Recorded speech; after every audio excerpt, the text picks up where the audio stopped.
What's going on, everybody? Rough night for the Miami Hurricanes and for the community as well. University of North Carolina Tar Heels blowout Miami 62-26. Embarrassing performance. We were not ready to play. I think Miami gave up a total of over 700 yards offensively. We knew this was a very good offense going into the game. Most in school history. Most in school history, Paul. Most in school history.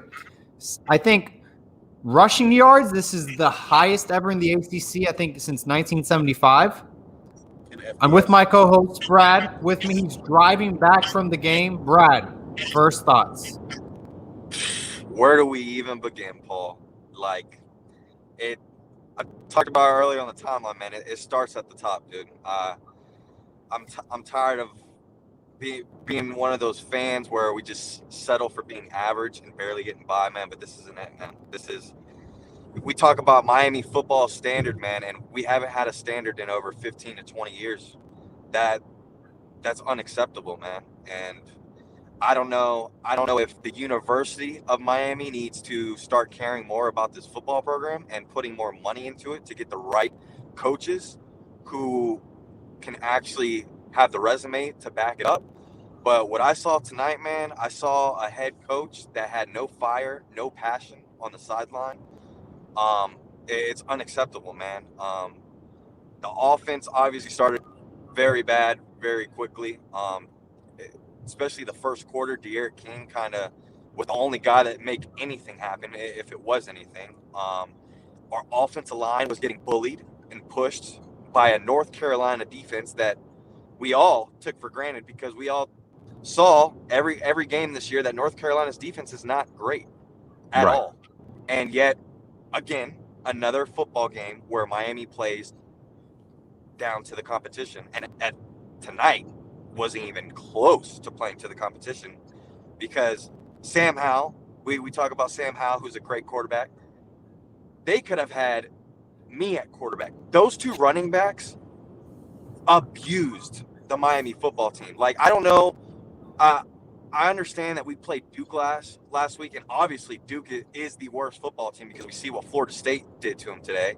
But the leadership, the mentality, the way they played from last week to this week was not even close. I don't care who you play. It's fundamentals. I mean, starting from penalties, stupid penalties, and then the tackling. Oh, my goodness. I can't tell you how many players led with their shoulder the whole entire game. And what pisses me off, Paul, is we sat on the show last week, just like all the other fans, and every single one of us knew exactly what North Carolina's offense was great at. Yet, our defensive coordinator and our defense did not game plan at all for exactly what North Carolina does all season. And to make it even worse, they probably ran 4 plays the whole game, and we couldn't stop it. Yeah, no, it's there's no defending this performance at all. I don't know how anyone in their right mind still defends this coaching staff defensively. You cannot give up over 554 rushing yards and expect not to have changes going into next year. Carter and Williams from North Carolina. Carter averaged 12.8 yards per carry. He had over 300 rushing yards. Williams had 236 rushing yards, averaged 10 yards per carry. Sam Howell only threw the ball 19 times. Yep. And his quarterback rating was over 94%. Yeah, they literally toyed with us the whole game. I was embarrassed, man. I left at the end of the third quarter, and from the beginning the game started. If anyone that is tuned in was at the game, you could kind of vouch for this, but I felt bad for the seniors from the jump before we even started playing football because there was no way there was 13,000 people there. There was more people for the Florida State game than this North Carolina game. I mean, it was these 12,000, they said. Dude, there's no way. I mean, me personally, there was no way there was that many people there. I mean, No, I'm sure. The seniors coming out of the smoke, it was crickets. I felt bad for them. But, I mean, after the performance, I saw, seeing God, like what pisses me off even more, Paul, is we talk about the culture and the accountability, and Yep. unfortunately, it's still there because we still, after getting smacked, getting embarrassed at our home stadium the last time of the season, we still have football players posting highlights after the football game. Why? Why do we have players scoring a touchdown at the end of the third quarter down 25 to 30 points celebrating in the end zone?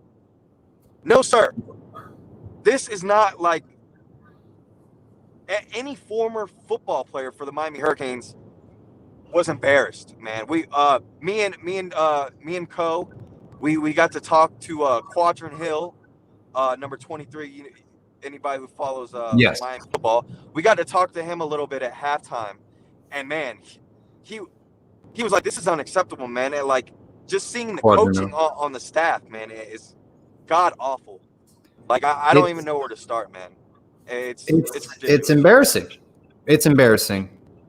And you know what, Brad? Is Manny Diaz going to make the changes defensively? Nope. It took him. It was very easy for Manny Diaz to get rid of Dan Enos and the staff that came with Dan Enos. But will he get rid of his pupils, his students of the game that he brought over from Mississippi State, that he's coached with at other programs? Paul, I hate to say this, man, because I was always a big Manny supporter. But if Manny Diaz does not fire some guys on that defensive staff like tomorrow, right, I want Manny gone. I don't. It starts at the top. I said it earlier, and this is all on Manny Diaz. I know Blake Baker, Mike Rump, Efren Banda. I mean, every coaching staff, every coach on the defensive staff deserves. Coach, everyone. I mean, 100% agree. But this is all on Manny Diaz, man. I'm tired of this politician talk after especially the press conference. Like, come on, man. Like, we're gonna go look at the film. No, you don't need to go look at the film. Throw that shit in the trash. My daughter's 3 years old. She could have watched the football game and told you this is an embarrassing football team. You don't need to watch film on this team, man. It's super. Someone just said it's one game. We just gave up a total of over 700 yards offensively. It's not one game. That is breaking records in the ACC conference history. And that is awful. Can I interject on that? One game? Brad, and not to mention, go for it.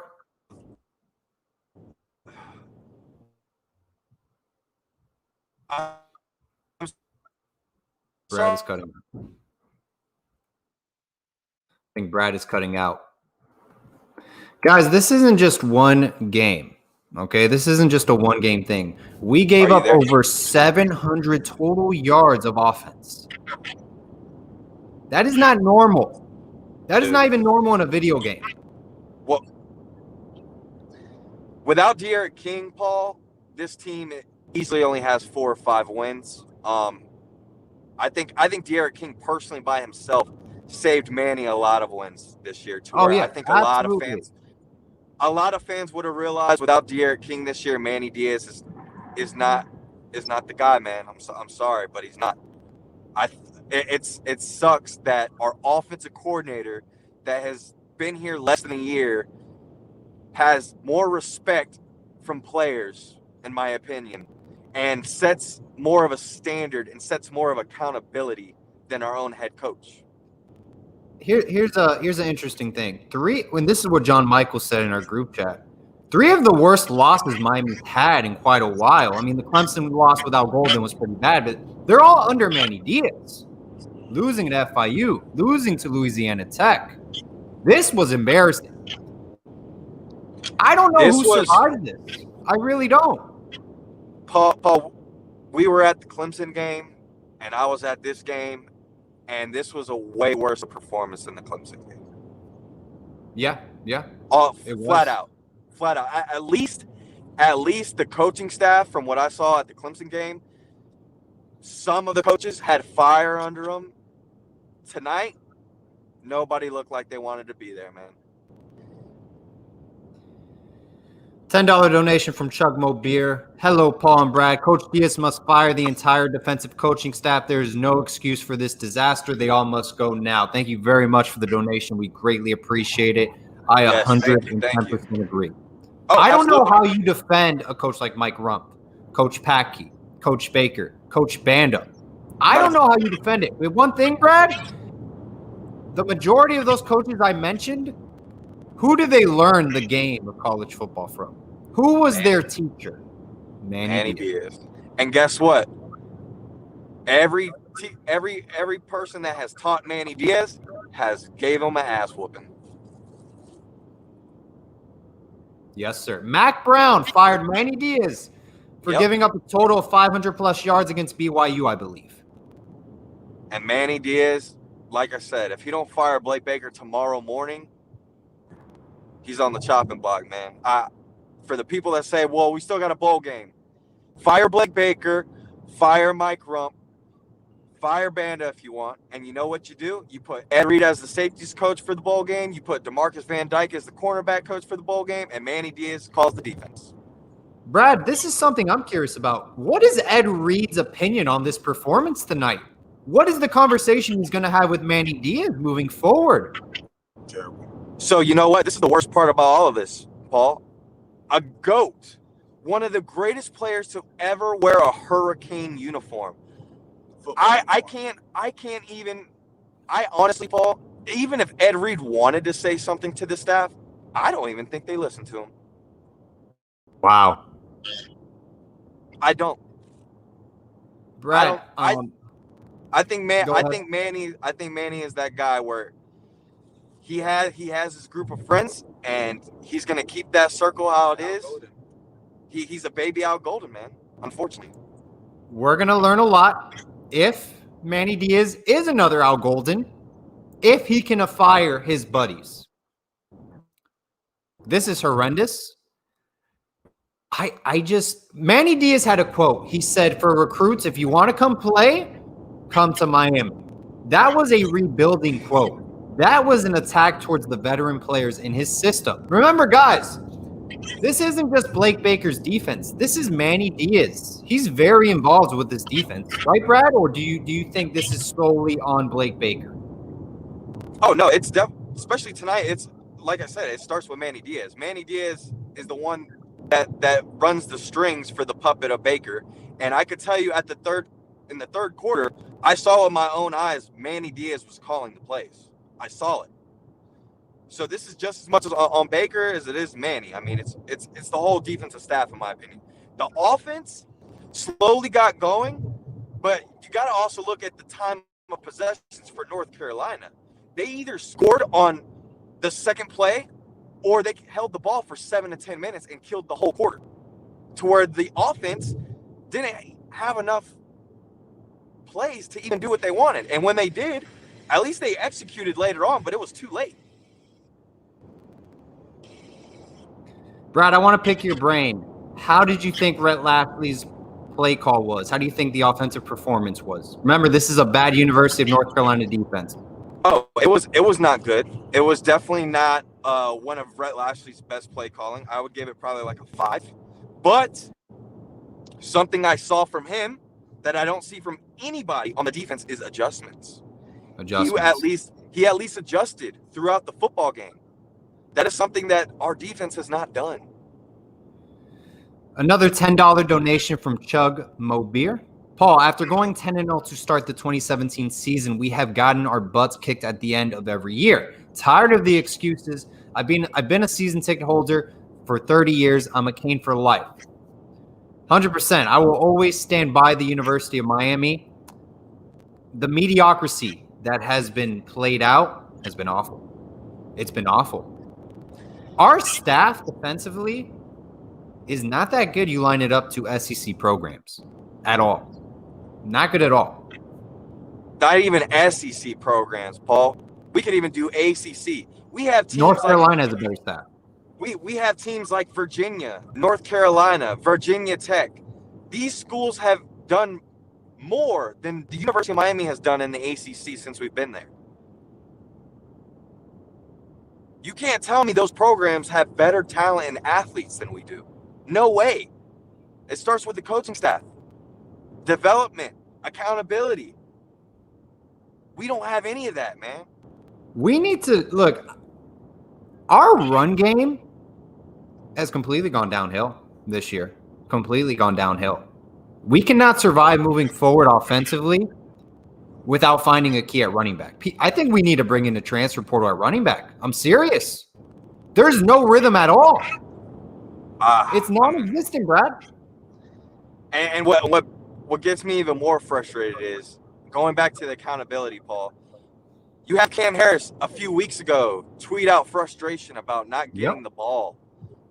Does the staff, does Manny Diaz discipline him or do anything to kind of tell him, hey, don't do that again? No. He starts the next game. What about the receiver group, right? They were so awful for the first couple weeks of the season. And Manny preached about, we need to set competition. That's all talk, man. That's the politician talk, because what did we see the following week? We saw the same receivers play. Now, granted, they got better, but that probably goes to a guy like Rob Likens, who is a proven coach. And that again goes to a guy like Rhett Lashley. Rhett Lashley is proven. Coach Justice is proven. Coach Likens is proven. Who is proven on defense, Ball? No one whatsoever. Coach Stroud, at times, I think he's held his own at the defensive line position. I just don't think he's your ace recruiter. And you know what? For the defensive line coach, we could say that about the last three coaches we had, that they've held their own. Coach Cools held his own, just wasn't a good recruiter. Coach Simpson, in my opinion, was the best coach out of all three of those. He was our best. Was a super great developer. Unfortunately, he just wasn't a good recruiter because he was more in high school football, obviously in Georgia, or he went to Atlanta Falcons. But again, man, it's awful, man. It's awful. I'm super disappointed, man. We're a mediocrity, man. It sucks to say it, but we talk about the standard at Miami, and our standard is exactly what it's been for the past 10 or 15 years. Mediocrity. Brad, does this loss, and then anyone listening can share their opinion as well, does this loss take away any momentum from this 8-2 season? Now, we lost 7 games the past year. Yes, all of it. But you believe that? Yes. Yeah, it doesn't take away all of it, but it takes away some. You want to know the difference between a real head coach? At that podium after the game, you know what Manny Diaz says? I went into the locker room and I told these guys that there should still be something proud of. You don't go into the locker room after getting your ass kicked at home, the last game of the season, and try to praise these kids. I guarantee you Nick Saban wouldn't be at that podium talking like that. 100%. That's the difference between a real head coach and a guy who's still learning on the job. He is still learning. Second year. By the way, Manny Diaz was Temple's second option as head coach. Mike Elko, who was Notre Dame's defensive coordinator, then went to Texas A&M as their defensive coordinator. He was their first option, and he turned down the job. Manny Diaz was the Miami Hurricanes' first option as head coach, and that's why we picked him. Just a little thought there regarding that matter. Thought I should share it. I will say this, though, Paul, before you keep going. There are a lot of people that were close to the program, from what I know, that when this decision was being placed to figure out who was going to be the head coach, a lot of people close to the program already thought that Manny Diaz was the guy, just because he fit the culture, the way he talked. He wanted Miami to be great again. He's from Miami. It almost fit the Disney story. We wanted that Disney ending, but unfortunately, it's not happening. Not in my opinion. Not right now, man. And now, Brad, I personally think Manny Diaz can be the right guy at Miami, but I don't think he can be the right guy if he maintains this staff defensively. I agree. That's my issue. And people are like, well, we still got the bowl game. What has Miami done in the bowl game the past 5 years? 10, 15. There was a tweet out, Brad, If Miami might play Oklahoma and Orlando, We'd get smacked. the best.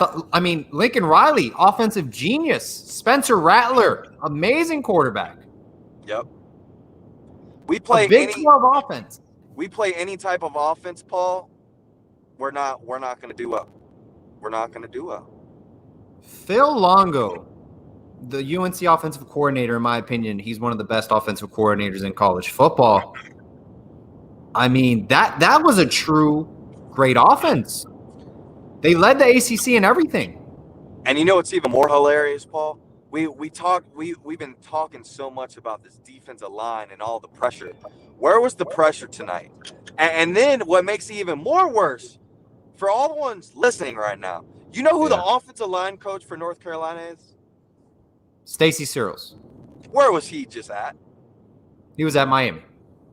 And how bad was our offensive line?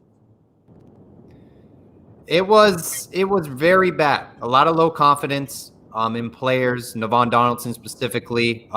It just did not gel well with the players on the offensive line and his personality. It seemed to gel very fine in that powder blue uniform. Why do you think that? I don't know, man. It's an every year thing, it seems like, with Miami Hurricanes football, man. It seems like as soon as you put on that U, it's like you can't do what you did prior to where you were before. I mean, even Rhett Lashley, don't get me wrong, Rhett Lashley has done very good. But at the same time, his offense is very simplistic at times, which is what kind of hurts us. And that could be because people are still learning. I mean, De'Aaron King and him have meshed pretty well, but at the same time, I mean, who knows how much these wide receivers on our football team can learn, you know? It could be too much for them at times. I mean, I don't really know the answer for that, but what I do know is that this is not acceptable, man. Like, at all. This is not Miami standard, bro. No, it was embarrassing.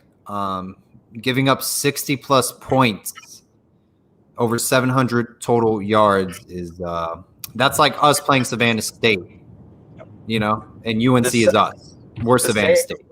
The safeties didn't do well. The corners didn't do well. Amari Carter was awful.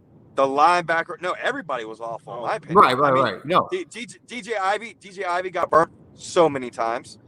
Bubba Bolden was not where he needed to be a lot of the times. There, especially like the first bomb of the game. Bad angles to the football. Every single player I saw tonight did not tackle how they did against Duke. I don't care if it's two different types of teams. Just the way you go in for a fundamental tackle. Every single player on the team tonight led with their shoulder. Why are you leading with your shoulder against two running backs who not only lead the ACC in rushing, but are one of the most best running backs as far as breaking tackles? Why are you leading with your shoulder and not wrapping up? Brad, did you notice Nesta Silvera gets penalized and then starts talking trash to the opposing team after he makes a selfish penalty? Warren Sapp just called him out. I've seen that with a few players on the team tonight. It wasn't just him. Right. But he continuously does that every game. That's what bothers me. If you're going to talk trash, you got to back it up. And I will say this, though. Okay, so the past 2 years, I am on the same page with you. But at least this year, Nesta has stepped up. Unfortunately, he's played better. Nesta, that's just Nesta, unfortunately. I mean, he's one of those guys where that's how he feeds off his energy. That's just him. And I don't mind that as long as you produce. You got to be able to back it up. He's not Jalen Phillips or Quincy Roche at that level of producing. Neither would. I mean, I didn't see any of them perform tonight. No, everyone today they didn't show up. And I think that they're just showing their true colors, Brad. I think they're just showing their true colors against a good offense. Same way they didn't perform against Clemson. These are good football teams that we did not show up for. Offensively, North Carolina is a damn good football team. Clemson all around is a damn good football team. Bowl game. I would actually love to see North Carolina. I would love to see North Carolina and Florida play. I think that would be a really good game. And I'm curious I'm curious how Florida will perform. I am. And I think they'll still win. I do. Yeah. We are light years away. We are very far behind. Mac Brown just took an awful North Carolina program and turned it around in 2 seasons. You know why? Go ahead, Brad. Because the university cares about their football program. And our university, if you wanna contend with the best, you can't just talk it. You got to back it up. And we're gonna have to start throwing some money if we really want this program to be where it needs to be. Brad. If Manny Diaz is not the guy, we talk about Rhett Lashley getting all these opportunities places. Give him the money he needs to be the head coach. You think Rhett Lashley per se is a future head coach at a He Power can't do 5 any worse than program? Manny. He can't do any worse than Manny. I think we're losing Brad. At least in a very short time. I think, look, I still strongly, yeah, I heard you. I still strongly believe in Manny if he makes the adjustments on the defensive side of the football. You know what, Brad? If you had to pick any coach on the defensive side of the football or coaches that need to be replaced, is it the entire staff or will you retain anyone? I wouldn't retain anybody that is affiliated with Manny Diaz. Can Manny Diaz make that decision? I don't believe so. I don't think he will. And that's why I don't think he's the guy. Because of that answer right there. Brad, does this loss hurt recruiting? No, I don't think so. I think this is the first year that I could honestly say that most of the recruits that we have, I talked to actually like 3 or 4 in the past 48 hours. And these are all kids that are bought in from the beginning. These are all kids that would have signed with Miami from the first day before the season started. Okay. That's the only benefit to all this. Now, does it help with the Mason Smiths, the other wish list? Nah, those guys are gone. Right. Absolutely. I know there was some rumblings and some rumors of Jake Garcia getting on an airplane, possibly being at the game. Me and Marsh, we're looking for him all game, and if he was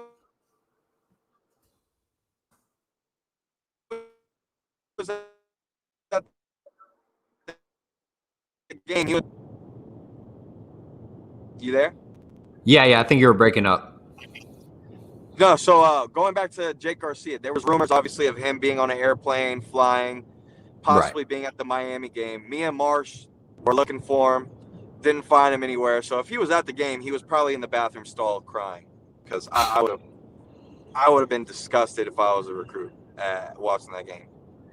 Brad, just to bring it up, who do you think are potential realistic, viable candidates to take over the defense? And I'm going to say this, Brad. I'm going to say this.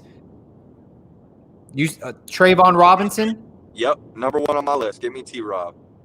Not Charlie Strong, maybe a Derek Mason. Those are not viable.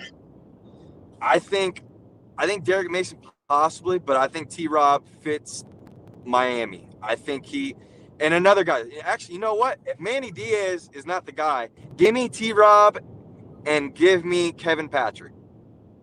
Kevin Patrick, interesting. He's at Florida Atlantic under Willie Taggart. I want the linebackers coach. Very interesting. Okay. Those 2 guys alone, Paul, program are from Miami, but it fixes your linebacker problem. It fixes your secondary problem. It fixes your defense of play, and it fixes your recruiting. Those 2 guys alone. So here's my thing, Brad. You know what's going to happen? I think Manny is going to defend Blake Baker. 2 things are going to happen. Manny's going to defend Blake Baker, and they're going to move away from the 4-2-5 defense. They're going to move away from it. Until we move away from it. Or he lets go of Blake Baker, and he gives a promotion to Coach Banda. And I don't want that to happen. I just think those are two options that Manny Diaz is thinking right now. I hope those aren't the only two options, because if it is, the third option is see ya. Do you think, okay, Brett, do you think Ed Reed, any board of trustee member, the alumni, anybody has a voice or a push power for a change? Because there needs to be a change. I think everyone can agree. If Blake James doesn't want to change, then no. Do you think he'll make a public statement? Because he has in the past when things go downhill. I think he'll make a public statement, but it'll be similar to the whole politician talk. I don't think it'll be anything that has to involve change. I think he's gonna probably say, tonight was an embarrassing performance, but we should be proud of this team for as far as they come since last season. And you know what? That's not the standard. 170 people joining us live, 30 minutes in. Thank you so much, everyone. Brad is on the road, leaving the game, heading back home. Got to give him some love, man. The guy is multitasking, on the road driving, talking Canes football. That is the passion we have here on this channel. Canes Insight contributor, Brad Tejada. Gotta love it, man. Brad, anything that we have not mentioned yet that you want to go over? Anything? Yes. What? Yes. Yes. Yeah, I mean, I don't know what else, man. It's tough. It's tough to see, man. It's those running backs. Those are some very good running backs. Very good. That North Carolina had, man. They were good, but no one should be running over 300 rushing yards. They're not Reggie Bush, you know? Oh yeah, absolutely. They looked like Reggie Bush today. That they were shaking the crap out of everybody. Yeah, and this is Manny Diaz. Correct me if I'm wrong. Doesn't he teach a specific tackling method that they use differently from other programs? You need to use the same one as the other program. Yeah, I was gonna say if he is, he needs to follow. He needs to follow somebody else's. Isn't it a rugby style tackling they use? Yeah, I thought that's what I heard. You know, just that Manny Diaz was implementing. It's like a safer way to tackle because, you know, obviously you don't want anyone's life at risk. Is there a championship style coaching class he can take? I don't know. Jimmy Johnson. Yeah. Meetings with Jimmy Johnson. And I mean, we're laughable at this point, Paul. We got guys like Jaden Hasselwood, who has caught 2 passes and 33 yards this season, and he's on Twitter praising Sam Howell and giving shade to Miami Hurricanes football. Donnell Harris as well, former Gulliver Prep player. He's at Texas A&M. Yeah. Scott Patchen threw out a tweet as well, but I don't think it was threatening or anything too bad. We've been the butt of everybody's joke for like 17 years, so I'm yeah, man. It was disappointing, man. You know what's scary? Hey, go ahead, Brad. No, go ahead. You know what's scary is that we're really far. We are really far from other programs. About time somebody admitted it. Mm-hmm. It's about time somebody admitted it. Yeah. I mean, think about it, guys. Let's say UNC, they fix their problems at defense next year. They're a championship football team. Mac Brown, year 3. Yep. We're nowhere near there. Nowhere near them. Nope. Chaz Surratt, their starting quarterback freshman year, it was a 4th and 1 situation. And he stuffed us. He stuffed us in the middle of the field. And he's their linebacker now. Chaz Surratt would be the best linebacker on our football team right now. It hurt. I think it hurts a lot. Because I think after the Duke game and this whole year, I think we thought things were going in a positive direction, and this game was just embarrassing, and it hurts a lot. It hurts a lot as fans, and I once again, I'll repeat this. Anyone listening, over 170 people, I still think Manny can be the right guy at Miami, but he needs to make the changes defensively. And I mean, legit, if you pull up Trevor Lawrence's Twitter or Travis Etienne's Twitter or any legit good player in college football, they're not tweeting after a great win. They're not tweeting after a bad loss, and yet Miami football players continue to do it. They're tweeting highlights. They're tweeting highlights. And are these recruits like freshmen or who's doing? Is this Mark Richt recruits? Or I mean, well, to be fair, a lot of the recruits were defensively. I mean, they're all recruited by Manny Diaz and his coaching staff.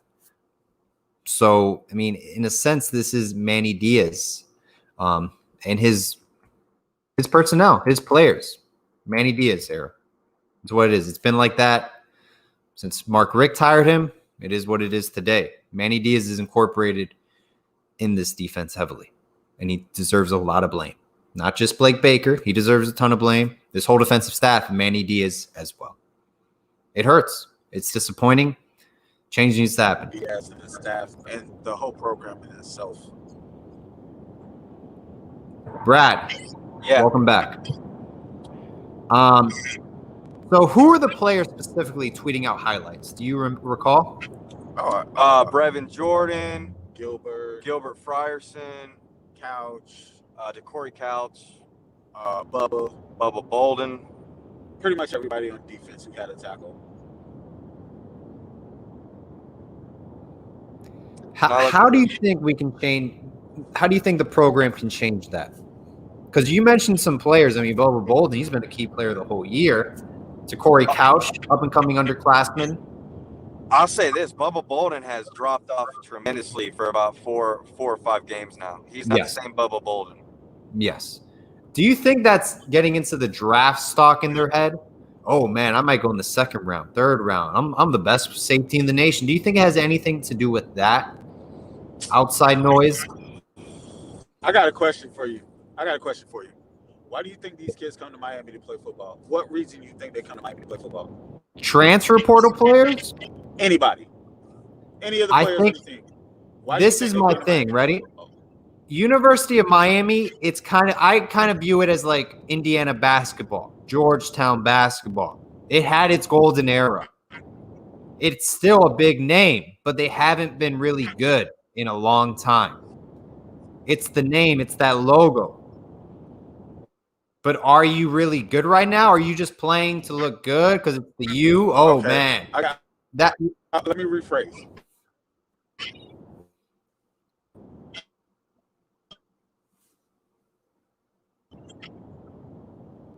I think we got him I think it broke up again. The strip. Let me rephrase. Go for it. Do you think any of these kids are championships or winning anything? You said championships? I don't think so. I think they're here for the 3 to 4 years for the shine. City of Miami, get on ESPN, wear the turnover chain, think they're representing the swag culture that is brought upon them, and they're not. They talk big games, they don't back it up. Whose fault? So whose fault is it to recruit kids that don't want to win championships? It's on the staff. There's right, and that's been the subject this whole time. So I just want to say, since 2004, I'll give them 2004 to be nice. 2004, Miami has been the literal definition of mediocrity. Yes or no? Yep. So we get coach after coach, staff after staff, player after player, fan after fan, screaming that we're a championship program and we got a championship standard and we're playing for this and we're playing for that, and we haven't won anything. We've won one bowl game in 14 years, maybe? One bowl game in 14 years? Is it? I'm not exactly sure of the number, but it's a really low. We just one win, and it's a lot of years in between. Before we won the Camping World Bowl, the last one we won was the MCS Computers Bowl, right? In the early 2000s, yes. 2006, yep. So you get. Let's name some teams. No, you got Alabama, You got Clemson. You got Ohio State. You got Georgia. Even though they never won a national championship, they want to, they've been up there, right? They go get the biggest names they can find in college football. They go get or find the top rated Texas A&M.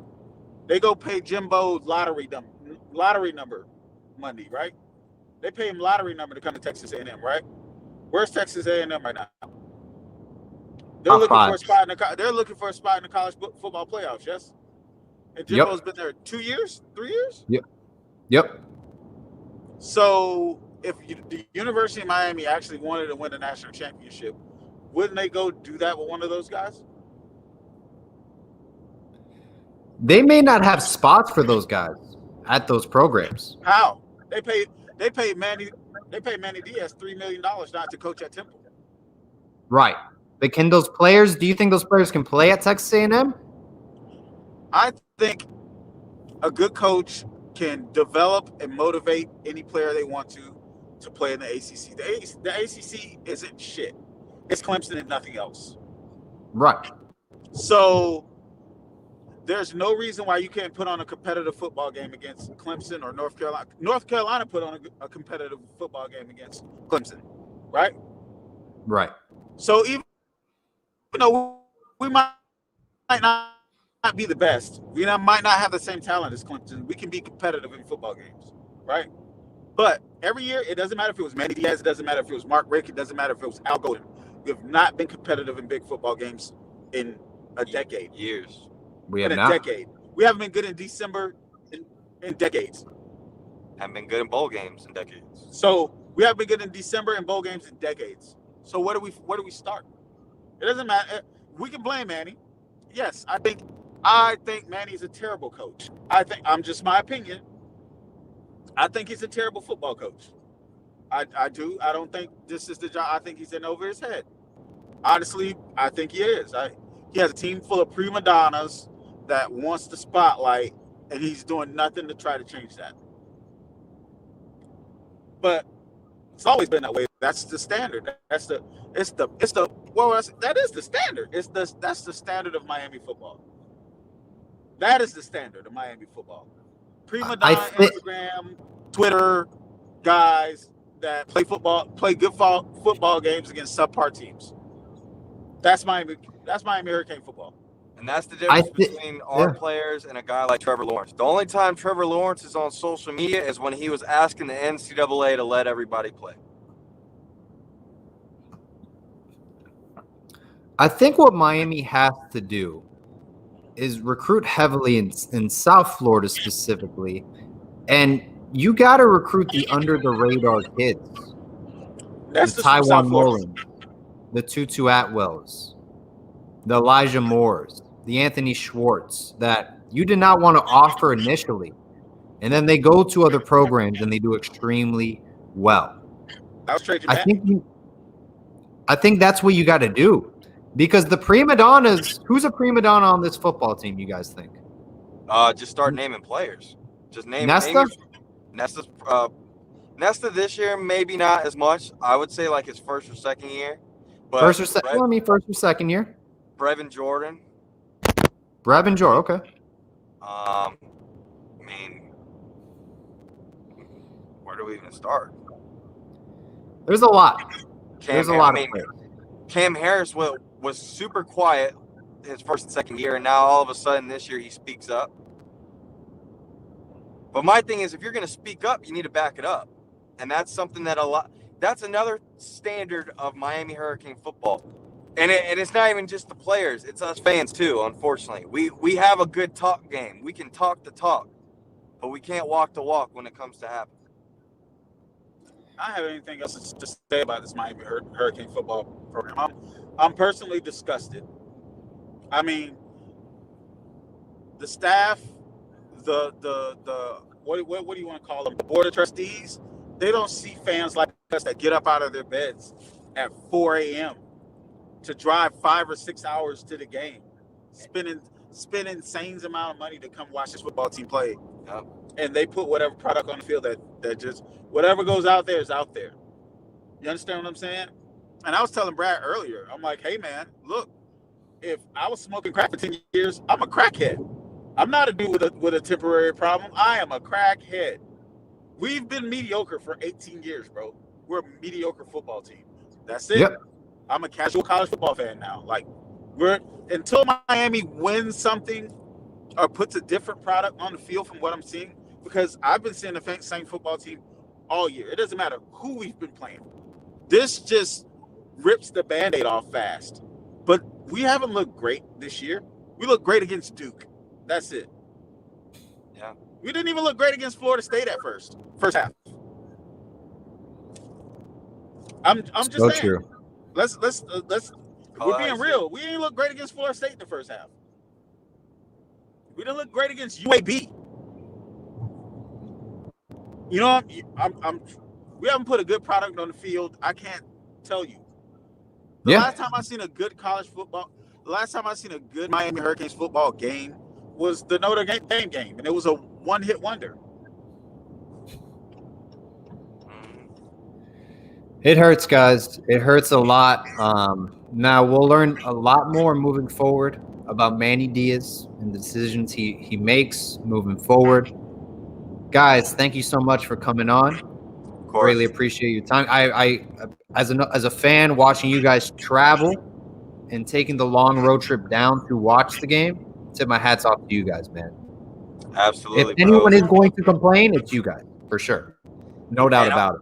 Hey, and you know what? The best thing about Canes fans, the ones that truly care about each other, not these Cane fans that go on social media and bash the student athletes.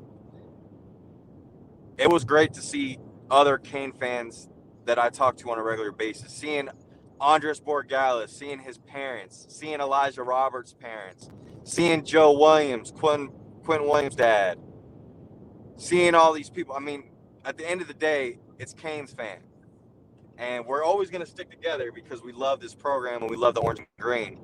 But we can't settle for what we got. And no matter how much you love it. I mean, if you're married, there's some things that your significant other probably you don't like. You don't stay quiet, you speak up because you love that person.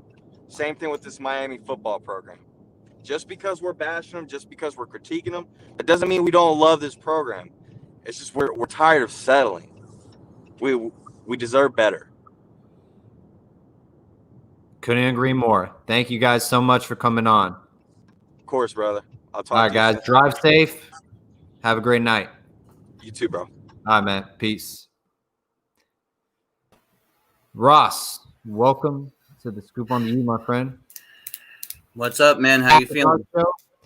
You know, I think everyone's hurt, you know, because going 8-1, you know, having a dominant performance against Duke. I think that really, you know, things were looking positive. It was our full game as a team. We tackled well. We played great defensively, offensively as well. We ran the football successfully. North Carolina, we knew they had a great offense. I just thought we would step up.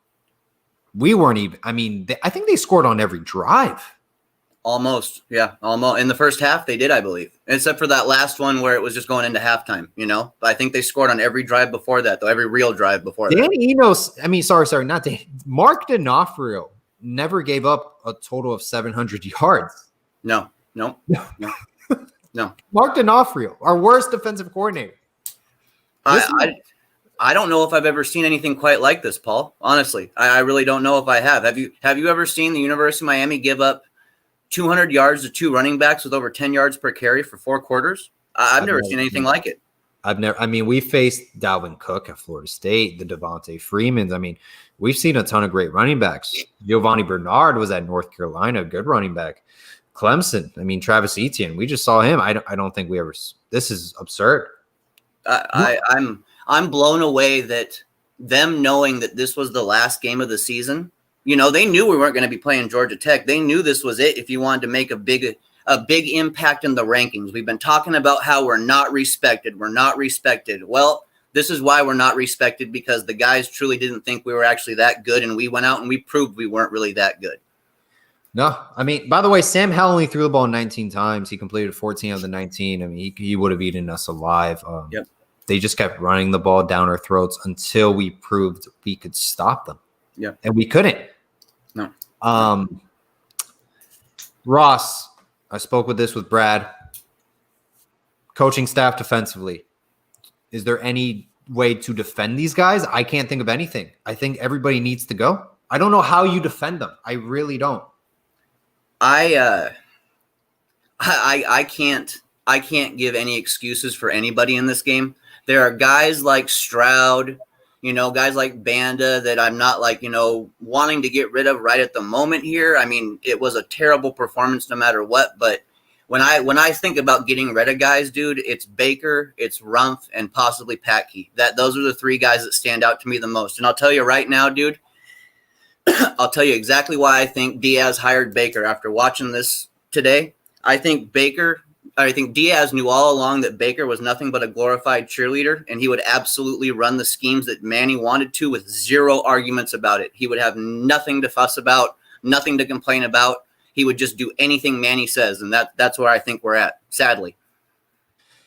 Now, Brad, he stated, even if Ed Reed has a conversation with Manny Diaz, still Manny Diaz won't listen to him. I'm so curious what Ed Reed and the alumni, former NFL players, are saying to him. What are they talking about? I really am curious. If Ed Reed is in a position to influence Manny Diaz and to say, listen, man, you're pupils, you're students of the game. If you want to make it in this game, you have to make gut-wrenching decisions. You do not hire someone if you cannot fire that person. And I think Manny Diaz cannot fire Blake Baker, Coach Patke. I think he can get rid of Rumph. I don't think, because Rumph isn't part of his crew. Rumph is on the outside. But Rumph played with Ed Reed. So Ed Reed would say, hey, if Rumph's going to go, well, then Patke's going to go. Coach Baker's going to go. We can even get rid of Todd Stroud. Because as a recruiter, Stroud is not – he's not your go-to recruiter guy. Yeah. I had imagined that most of our alumni and former players were almost actually silent by the time the fourth quarter rolled around, honestly. I think they got their cussing and their anger out by the end of the third quarter, and they were so damn embarrassed that it was just basically tuck your tail between your legs and let's get the hell out of here as fast as we can. I know that they will have some fire in them in the days to come, and I know they'll be talking with guys like Reed and guys like Vilma, who influenced some of these boosters and stuff like that. But I mean, dude, this is the University of Miami. I don't give a damn if we were at a full defensive rebuild with all new coaches and nothing but freshmen and sophomores out there. You never, ever, ever see this at the University of Miami. Heads got to fly, dude. Somebody has to go, man. And if it's got to be Baker, I'm all for it. And I would have no problem letting Rumph go as well. Yeah, no. I don't understand. I still don't see how anyone can defend those coaches. Manny Diaz, it took him less than a year, basically a season to get rid of Coach Enos and his buddies. Why can't you get rid of anyone on the defensive staff? Now, I will say this. Someone made a good point on Twitter. National Early Signing Day is I think it's next week or something. I mean, it's coming up very shortly. You may want to stick around the coaching staff just to smile and wave. And then after the players sign, that are expected to sign, just, all right, see you later. Yeah. I could see that. Did you hear the press conference at all? I heard some people say some bits and pieces from it, but to me it sounded a lot just like Manny Diaz giving his typical politician type talk after the game. Was there anything that stood out especially? I wanted to see if someone asked, and I didn't know if they said, hey, is there any evaluations that need to be made at the end of this year? Yeah, I just heard that he had said that basically he was pretty disappointed in the players and that the coaches had to do better. I mean, it's the same talk I think we're going to get from him, win or loss almost. So I'm curious, and I'm curious if anyone listening as well has this answer. Remember, I hate comparing coaches to other coaches, but here's one comparison. Dabo Swinney against West Virginia, he lost by 60, 50. I was at the game when they played down at Hard Rock Stadium. It's probably called Dolphin Stadium back then, but they got blown out by the Geno Smith quarterback. Yep. I think was it Dana Holgerson was their head coach still. I could be wrong. Yeah. Could be Dana Holgerson's like second or first year. Yeah. Did Dabo Swinney make changes after that game? No, Dabo Swinney's one of the best college football coaches right now in the game by far, hands down. He lost to West Virginia by 50. So it's not like this is the end of the world, but it's the changes you need to make. Yeah. My thing is that I have this odd feeling in me that, while he was able, Diaz was able to make these changes on offense, I didn't see the relationships that he had with those guys that he brought in, like Enos and Stubblefield and stuff, like he has with the relationships like with Baker and those other guys that he brought in on the defensive side. And that worries me. I mean, that truly worries me in this aspect. If the friendship outweighs the actual production or the lack of production, Manny Diaz will never reach his heights as a head coach. You have to make these tough decisions. It's an executive decision per se. He has to make these decisions or he'll never thrive as a head coach. We got the Wholesome one tuning in, man. Thank you so much, Wholesome one, for tuning in, taking time out of your night to listen to the show. If you want to join the show, by all means, hit me a text message. You got my number. I'll send you an invite. Yeah, no, I wholeheartedly agree. Rhett Lashley, how would you evaluate his performance today's game? Second, UNC's defense isn't good at all. 28 points we scored. You do have to adjust your game plan when you're down by 21. I still don't understand why we don't target Will Mallard. I don't understand that. That's one thing. I just, moving forward, our run game has to develop a rhythm. It starts with the offensive line. People are saying, hey, grad transfer here, grad transfer there. I bring in a running back, sincerely, because next year you have to win games with a run game. It's a formula for success for your offense to move. Yeah. We cannot be successful relying as our leading rusher as De'Aaron King, basically. No. That's our best running back on the field. No. I think that's a great idea, honestly. I don't have a problem bringing in a guy that can contribute right away. We already seen what happens when you get one injury. Rooster goes down. We've got two running backs all of a sudden, and if one of them has a bad game, it affects the whole entire run game, basically. There's no one else to really go to outside of the other guy. I think, and a lot of fans have said this as well, I think it's pretty clear that Chaney needs to be the guy going forward. I don't think Cam needs to be the lead back in this offense. I think Cam has a role in this offense, but until the run blocking is a little more established so the power run game can work up the gut a little better, which what Cam is good at, I'm not sure how much production we're going to get from the guy, man. It's the run game. You have to be able to block. Guys can't make something out of nothing. We don't have Barry Sanders back there, unfortunately. Yeah, no, we don't. Absolutely not. Less than an hour in, over 200 people live listening to us right now. Thank you so much for everyone joining us tonight. It hurts. I think everyone is frustrated. I think the majority of people are on the same page. Something needs to be done on the defensive side of the football. Do you think all the momentum that was built up going 8-1, finished 8-2 this year? Last year we went 6-7. We reversed basically our losses to wins. Got more than 7 wins.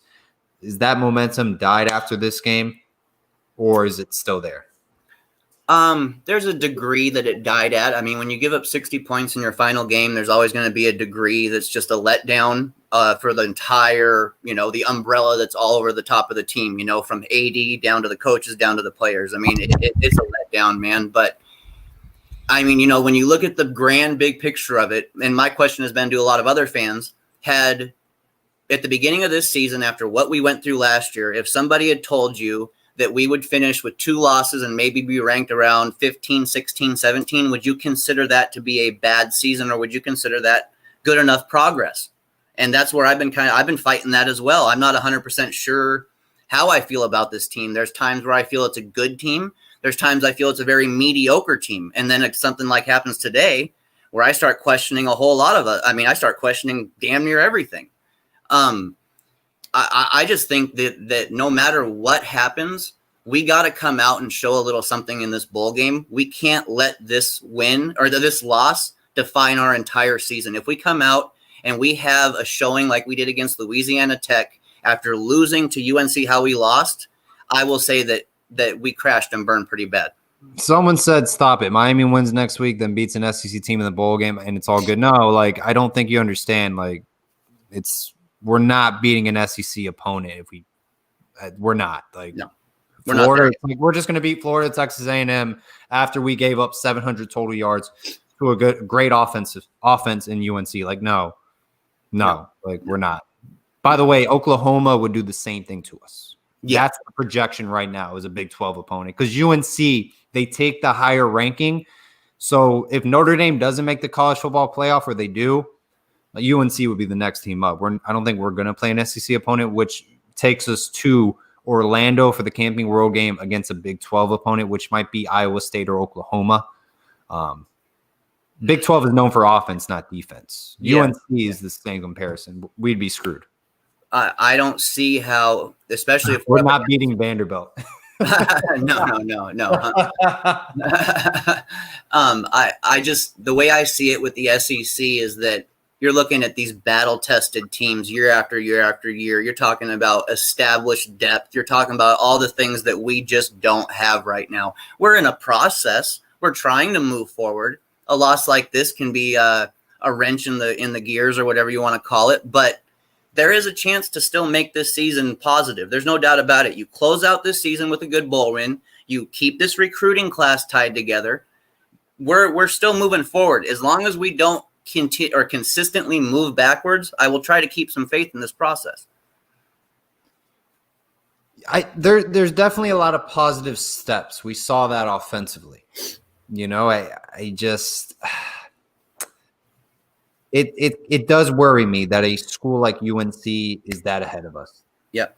Is that ahead of us. And it's the same time span as Miami. Mac Brown takes over year 2. Rest is history. Miami is still way behind, and I think UNC is a lot closer, realistically, to the Notre Dames, to the Clemsons. I think Miami isn't. I think we're light years away. I think that with that offense, when you have a unit that's explosive, you see what happens when you get up on a team early, like they did with us. It changes everything. And when you have a unit like that, you're in every game, at least until you're out of it. In my opinion, I mean, that Howell is going to come back and he's just going to smoke it next year, dude. He is going to be an absolute force. That guy is legit, dude. That's a potential first round pick, no doubt about it. I mean, potential Heisman candidate, in my opinion.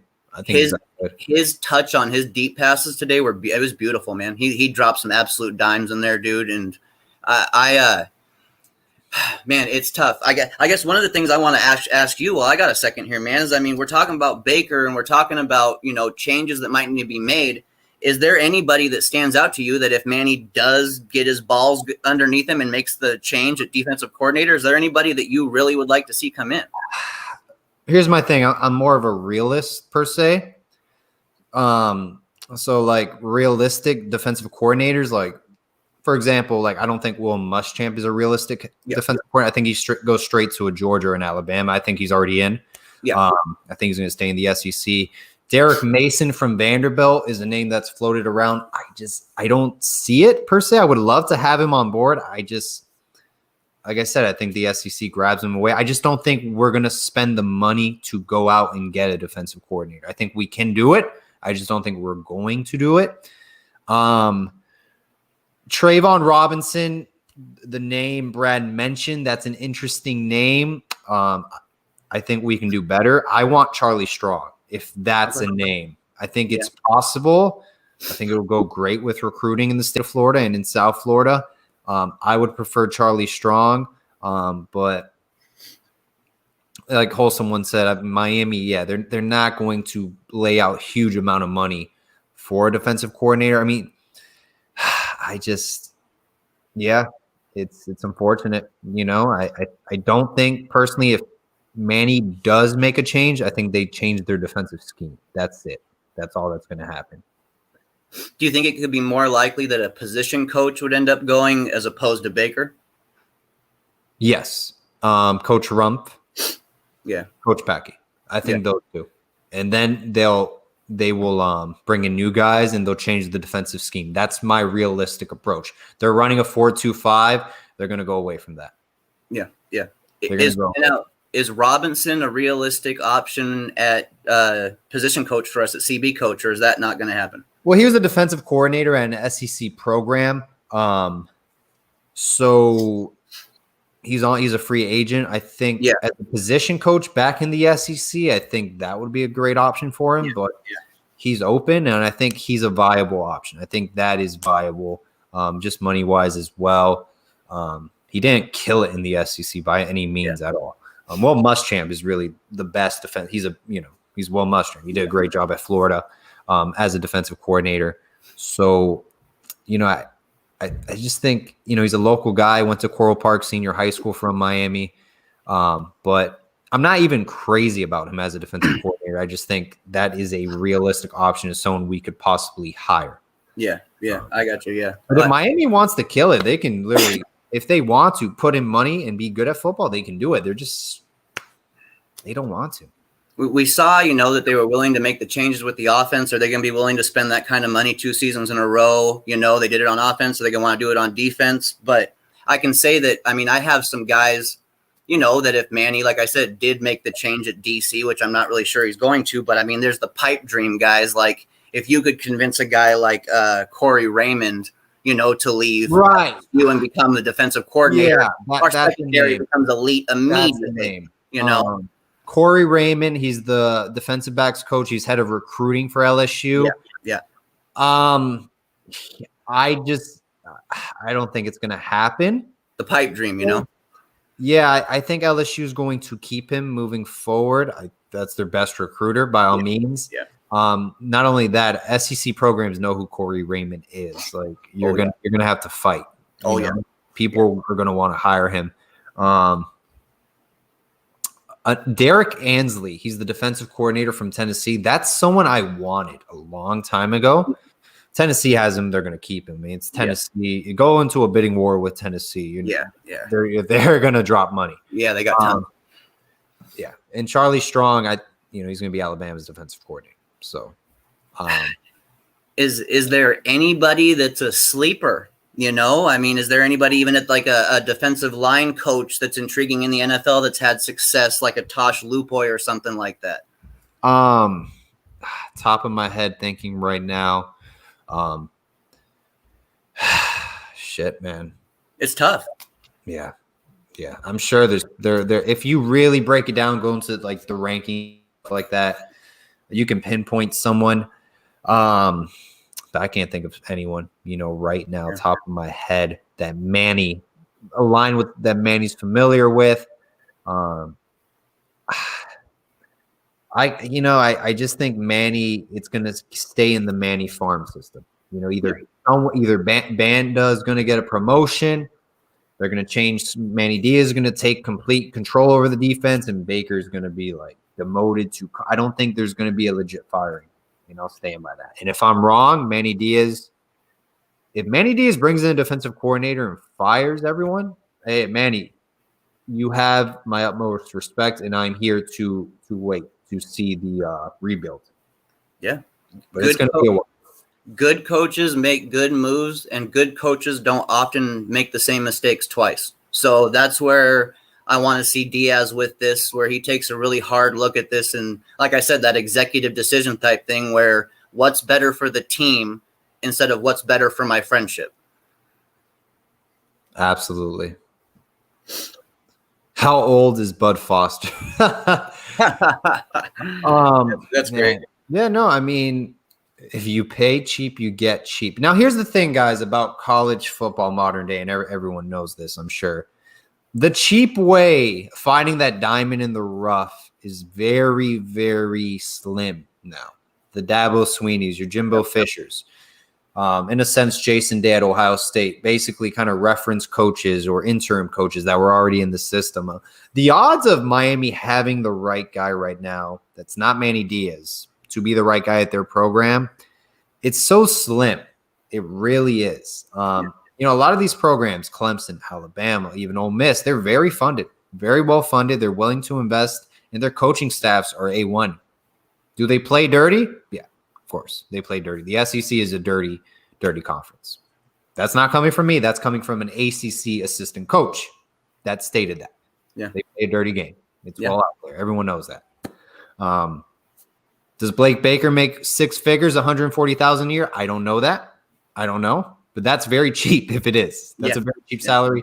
Dave Aranda, the Brett Venables, that's the highest paid defensive coordinators, $2 or $3 million a year. Yeah. I mean, this is the University of Miami in a COVID year with less money coming in than ever. I think that needs to be something that needs to weigh on our talks about all of this. I mean, the fact is that, boosters can help make up quite a bit if they really want to get down on some stuff. But I mean, the fact is when you don't have, and I know we don't have large ticket sales, but regardless, we still make more money in a typical year than we made this year. There is money. We make a lot of money from the ACC network. That's a great TV deal we have. Our NFL alumni base, Dwayne "The Rock" Johnson just invested $17 million into XFL. I mean, Miami probably could have swayed him on that. University of Miami, how they choose to use their funding is for medicine. Yeah. That's their priority. That's the first priority, is to find the cure for cancer, which is much more important than playing a football game. Much more important, hands down. Yep. So that's the way they view it, and they're right. Yep. After they're done funding their medicine department, they go for football. That is the second priority on the list. Now, University of Miami in the past, they've always hired coaches that are nowhere near the state of Florida, by the way. Jimmy Johnson, he's from Oklahoma State. Butch Davis was a defensive coordinator for the Cowboys, I believe, under Jimmy Johnson. He's from Oklahoma as well. Yeah.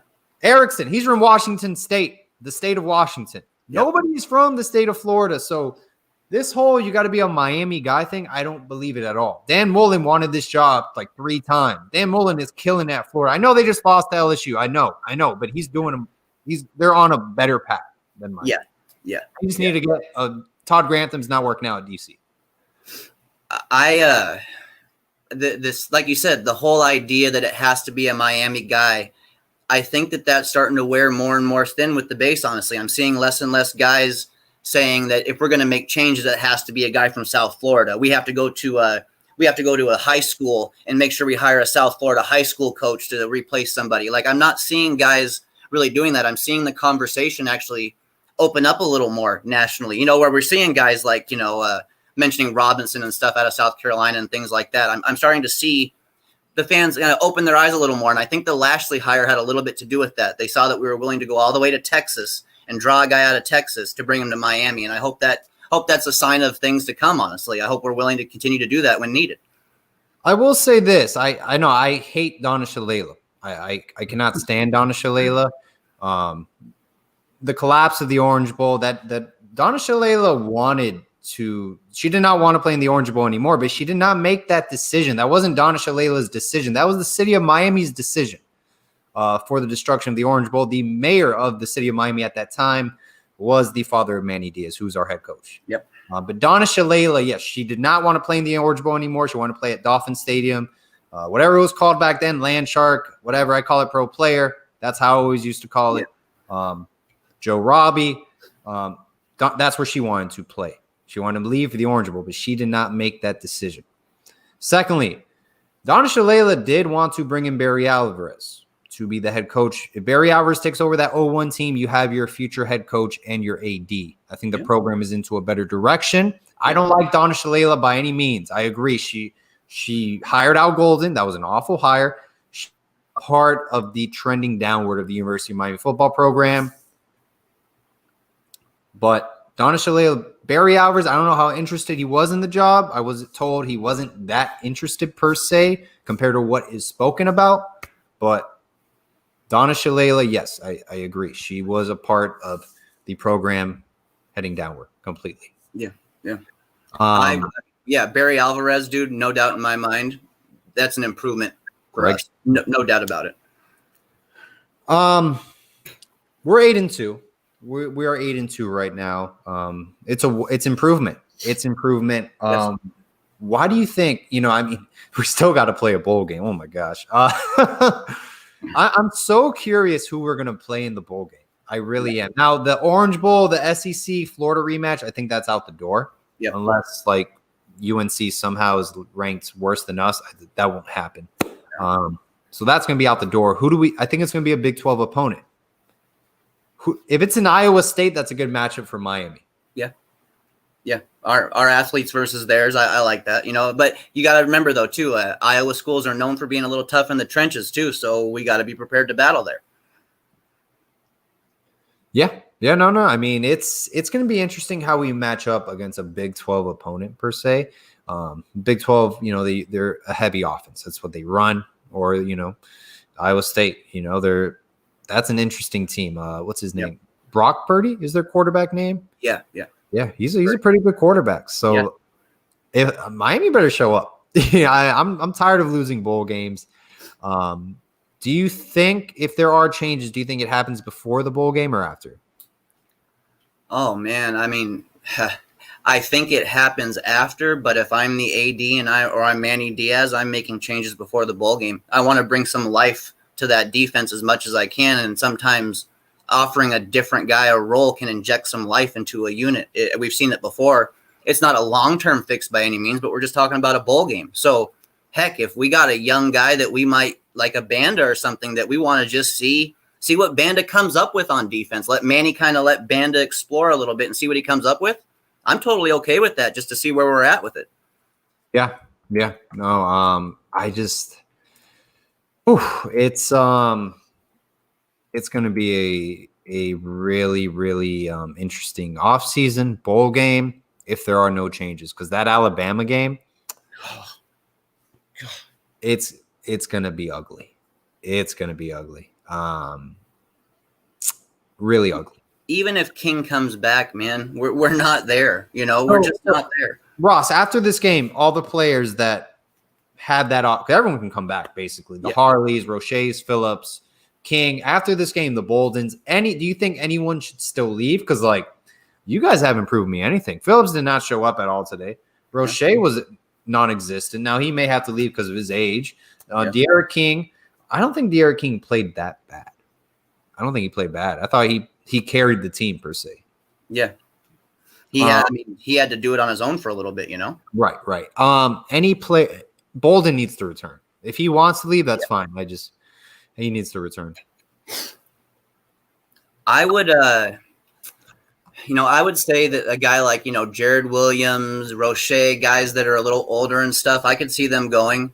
I can see Phillips, even though Phillips really disappointed me today, I can see him going for the simple fact that I'm sure he's fully aware that when he gets to the combine, he will absolutely destroy it, and his stock will just rise and rise and rise.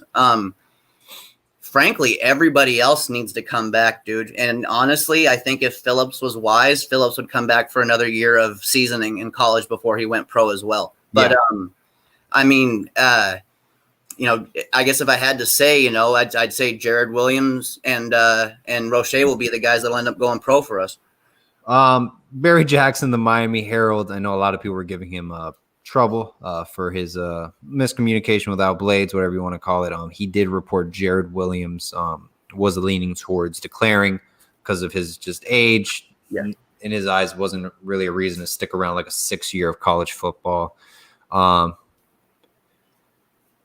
We'll see. I mean, De'Ara King, I would love for him to return.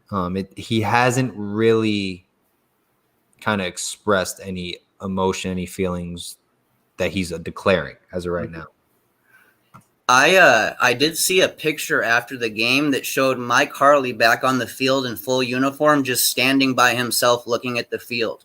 I'm not sure how much people want to, you don't want to read into one picture too much, but I mean, is he looking at the field going, hey, this was my last time as a Miami Hurricane playing here or not? Or is he, just kind of mulling over a really bad game? I'm not sure. But, a guy like Harley, after showing what he showed this year, I'm sure he'll have a really good combine too if he went. But I still think he needs to come back. He has yet to have a full season of production. We've seen a part of a season, but he needs to have a full season of production if he wants to get himself up towards that, possibly – if he does really well, that third, fourth round deep threat playmaker kind of role. Right. Absolutely. 257 people joining us over an hour on the show. We got the Wholesome one coming on live with us, man. Special show. I had Brad I got Ross. I'm gonna have a Wholesome one soon. What defensive coordinator could go after? If you guys know any names, put them in the comment section. Curious, would love to know. Now, realistic ones. Was this the worst loss you've seen at Miami? Was FIU worse? Was that Clemson loss against Golden worse? The FIU loss is probably the worst loss I've ever seen, just for the fact that that's a team that shouldn't even be on the same field as us. I get it when a team like Clemson just beats our ass. I'll say the last game at the Orange Bowl was pretty rough, man. That game was pretty rough. But as far as a full game goes, I will still say that FIU game stung to me the most, just because it was Butch Davis and they didn't. I mean, that's a bunch of guys that should be walk-ons basically for us that beat us.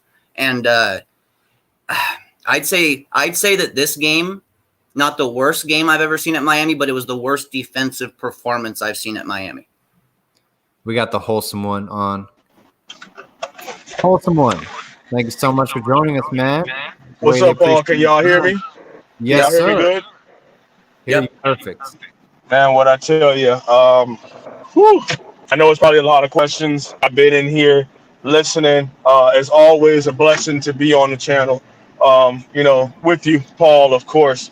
And I love this segment, because we get to kind of cut loose. I mean, I try to stay a little professional, so I can't say some of the things that I say amongst my friends at the bar that I work at while people are running their mouth. So I may or may not have slammed one or two people, but that's okay. We just keep it going. I can do that. I work there. So, embarrassing. Embarrassing is not a term you ever want to associate with a team sport, because it's hard to point to just one player. It's hard to point to just one coordinator. It's hard to just point to one issue. And it's something that we've talked about, and everybody has their own variations of it, that on different podcasts, different YouTube channels, the one issue we have had is consistency. Consistency in the culture in this program. If you're a very emotional team, that means that your culture is not good. That means that your focus is low.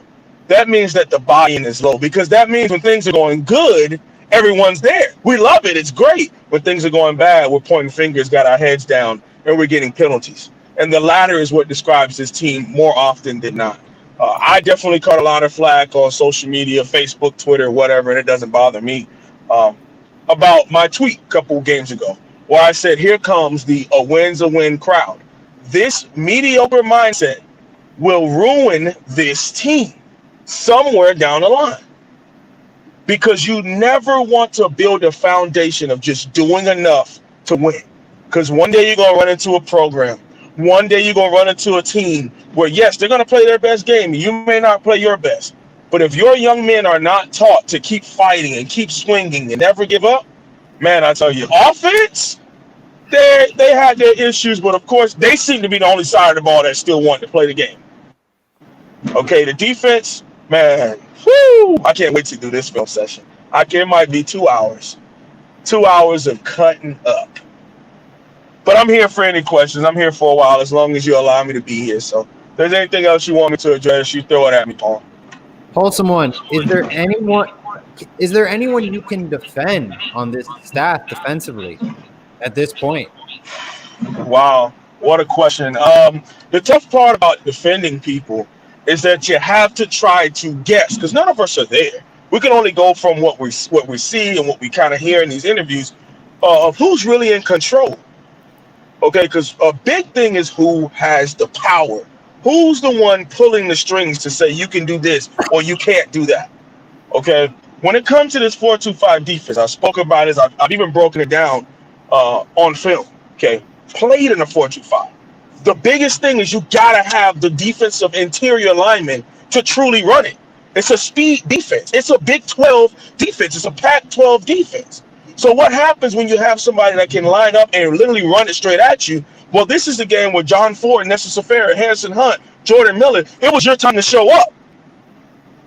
Nasty Nestor, we got everything to say. We got everything. We throwing up all our hometown signs. 954, where were you today? Nowhere to be found. So I don't have anyone to defend. I can't defend Todd Stroud. I can't defend Coach Mike Rumph. I can't defend Coach Packey. I definitely can't defend Blake Baker. Because when a team decides that their QB, who's in a Heisman race, is option C to A and B of just running the ball down your throat, that's a man decision that we are going to move you, and there's nothing you can freaking do about it. It's times on 3rd and 19, they'll run a simple counter and break 30 yards.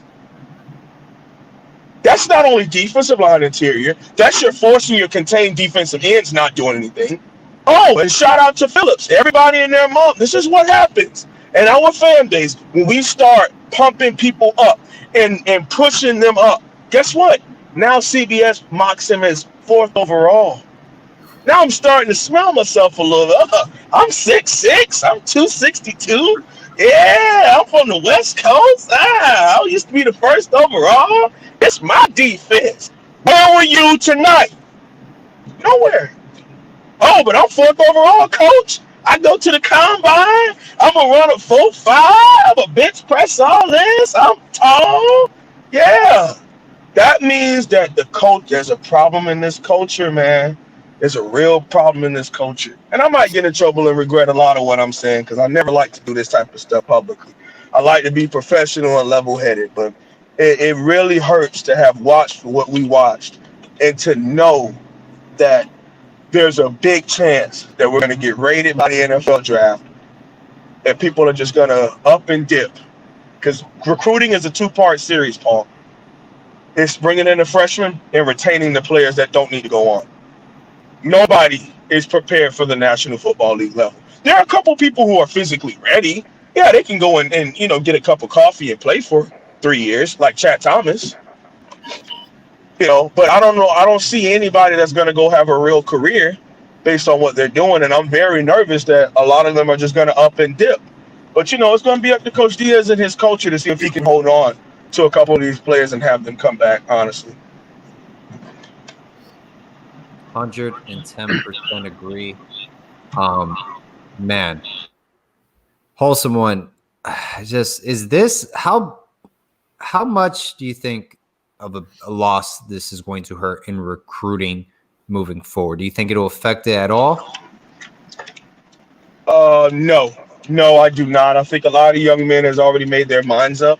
Now, if there's a couple people who may have been on the wayside, there's a couple young men out there who love to take their shots. I mean, Terrence Lewis and Jalen Hazelwood made lots of tweets. And, they do that because we have created a part in our fan base that allows for that to be a thing.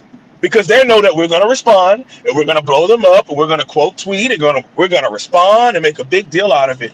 But I think the young men who are committed to this program that we're going to accept, I truly believe that they have bought into everything that Coach Diaz and majority of this staff has brought to the table. You asked me about recruiting, man. I think that they're going to do it. Because the tough part for me is, as someone who's working as hard as I am to continue to rise up in the coaching fraternity and officially join a real staff once I'm done with grad school, I don't like calling for people's jobs because you never know what's going on behind closed doors, okay? But what I can say is they are recruiting their behinds off. They're no longer going for the 3-star guy. They're swinging for the top 5 dudes at every position, okay? So you got to give this, at least Coach Diaz, a chance to see if he has the horses to play. Because today really showed you scheme is one thing, but you got to have the players that not only want to do it, but are capable of doing it at a high level. And you need it at every level. You can't just have 2 DNs, 2 solid D tackles, and an F at linebacker. You can't do that. You can't have a pretty solid free safety and light-skinned warrior Bubba Bolden and then be ungodly atrocious with Amari Carter and Gervin Hall. Like, you can't have that. And to be honest with you, Paul, I'm gonna tell you this right now, North Fresh. If Amari Carter comes back, there better not be a question. If you're moving to linebacker, sir, Go over to the linebacker meeting, or you are no longer on scholarship. Yep. That's it. Yep. It's just that simple. Yep. You ain't got the hips, you can't catch, and you somehow don't know how to regularly tackle. It's only with your shoulder. To me, that describes a nice weak side linebacker. So you're either going to go battle Keontre Smith and Gilbert Frierson and striker, or go put on 20 pounds and go play weak side linebacker. Sorry, not sorry. That's it. It's, to me, with Carter, and it's not even just about him performing better at the U. If he wants a chance in the NFL, he needs to make that move. Well, I tell you this much: there's a couple players who I wouldn't mind just seeing them go ahead and ride off into the sunset, and there's a couple people who I genuinely think if they were to make the right moves, they could be good. If he were to move to linebacker, I think he's a draftable football player. And that's no BS. That's not me fronting. That's not me trying to be funny. I honestly think Amari Carter could be at least a third or fourth round linebacker, honestly. And he could play himself into anything else with his speed and athleticism, honestly, at linebacker. But it's tough in this day and age to lack the speed that he does have to play in the secondary. It's a different animal in the secondary. And you got to be able to move. In some rooms, Dervin Hall is considered too slow to play too high safety. And he's way faster than Carter. So, but I guess that's going off into a whole nother conversation. Man, we got things. A lot. And it hurts to know that we all, because I have to add myself into this, took our foot off the gas because of how they played the Duke game. And not saying the stats that we put up, but for me as a film analyst, the way that they executed made me think that if we had a lot of those tough conversations, we had some really good meetings, and that's what truly helped them to take that next step. But all of that went down the drain today. All of it. And man, you got people in this fan base who were complaining about, how is Georgia and Iowa State ranked ahead of us? This is how. Yep. This is how. Oh my God! They lost to UL Lafayette. Yeah, that was weeks ago. We beat Virginia Tech by 1. Congratulations. We should have been happy that we're top 10. I wouldn't be surprised if we're not 18 or 20 after the embarrassing play that we did today. Wholesome one. I'm going Yes, to sir. ask you this question. I've asked all the guests I've had on the show. Does this loss kill the momentum of our 8-2 season from last year going into this year, moving forward? To be honest with you, it can if we allow it to. Okay. What a lot of great coaches do, and this is very hard because you got to have the buy-in. You got to have the psyche of the players to do this. It's not easy. You take a big loss, you sit down, you accept everything that happened, accept your faults. I'm talking about have a real team meeting and make sure that you wrap this up and throw it in the dumpster and don't ever allow it to happen again. It's a lot easier said than done, but some of these great coaches can do that. But I don't know if we have the buy-in because the mental toughness of this team, it varies. Like I said, when things are going good, they're up, they're high, they're with it. When things are going bad, we just folded.